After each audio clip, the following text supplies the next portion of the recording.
চার মাযহাবের চার ইমাম থেকে প্রমাণিত না। আপনারা তো আবু হানিফা রাহিমাহুল্লাহ অনুসারী, একটা দলিল আবু হানিফা রাহিমাহুল্লাহ থেকে দেখাবেন উনি একবার দোয়া করেছেন আসবা আমিন বলেছেন, আর না হলে খবরদার হানাফি বলে পরিচয় দিবেন না। আল্লাহর কসম খেয়ে বলছি, হয় হাদিস দিবেন নাহলে আবু হানিফা রাহিমাহুল্লাহর একটা আমল দেখাবেন, আর নাহলে একটা কথা বলবেন না। এত চিল্লাচিল্লি আমি ভালোবাসি, ঠিক আছে? ওলামায়ে কেরাম, আমি বই নিয়ে এসেছি, সৌদি আরবের সমস্ত ওলামায়ে কেরাম একমত, এটা দোয়া বেদাত, চলবে না। ইবনে বাজ রাহিমাহুল্লাহ, ইবনে উসাইমিন রাহিমাহুল্লাহ, ইবনে আপনার আলবানী রাহিমাহুল্লাহ, তারপর আপনার এক কথা যত ওলামায়ে কেরাম রয়েছে, শেখ আব্দুল মুহসিন আব্বাদ রাহিমাহুল্লাহ না হাফিজাহুল্লাহ এখনো বেঁচে আছেন, হাদিসের হাফেজ, এইসব কিতাবগুলোর হাফেজ।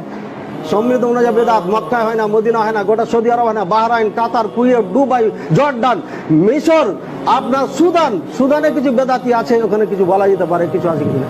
এই সমস্ত আরবি ভাষী দেশগুলোতে আজও সম্মিলিত মোনাজাত নাই, আর আপনারা এটা নিয়ে শুরু করেছেন। আপনার হুজুর করে না, আপনি কোন মাদ্রাসার ছাত্র? কোথা থেকে পড়ে আইলেন যে আপনি মোনাজাতের ঝগড়া করছেন? আপনার হুজুরেরা কইতেছে নাই, আর আপনি বলছেন আছেন।